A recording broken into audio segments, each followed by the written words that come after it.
Hello, this is a brief introduction to the Hach PHC 301 pH probe. In conjunction with the Hach HQ40D multimeter, this setup allows us to read the pH value of any sample or solution, whether it be in the lab or in the field. Briefly, let's go over the display. Here we see a large reading, and this is the pH value. This ranges on a scale of 0 through 14. The other thing that is displayed that is also of importance to us is the temperature value displayed on the side here. The millivoltage reading that is also read is not of importance to us at this moment. The date and time is also displayed here. The other thing that you will notice is this graph icon with an OK next to it. If this appears, that shows us that the probe has recently been calibrated and is ready for use. This probe is programmed to read instantaneously. That means that there is no other needed interaction with the meter aside from it being on. To take a sample, we need to set up our probe and then place it into our water sample. It will then stabilize, as we can see here, this bar saying stabilizing, will fill slowly, and then it'll give us a proper reading. That, once the bar is stabilized, that is the value that we will record for our data. Now, on to setting up our probe properly.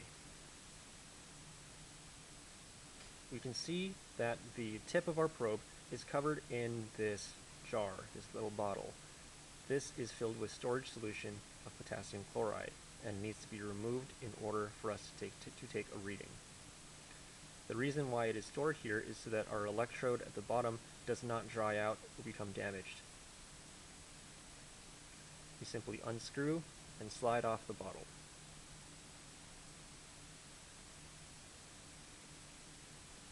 This gives us access to the pH electrode, this glass bulb at the end of our probe. This is the part that interacts with the sample itself and allows us to take a physical reading of pH. Before we take any further actions, we need to rinse off our probe. Some of that storage solution can dry out and crystallize on the probe surface, but can easily be removed when rinsed off with deionized water. That is pure water. We want to be very careful with a probe tip. The glass bulb is very fragile, and if the electrode breaks, then the probe is damaged and no longer usable. Once rinsed with deionized water, we take a laboratory wipe and dry off the surface. These laboratory wipes are specially made so that they leave no lint residue whatsoever on any surfaces that they touch. We want to take special care in dabbing dry the electrode.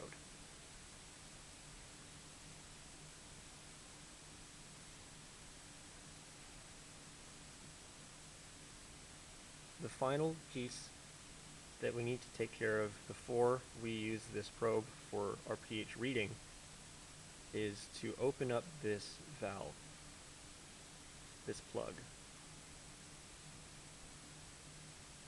This plug needs to be open in order to provide stabilization of the electrode fluid inside of the probe itself.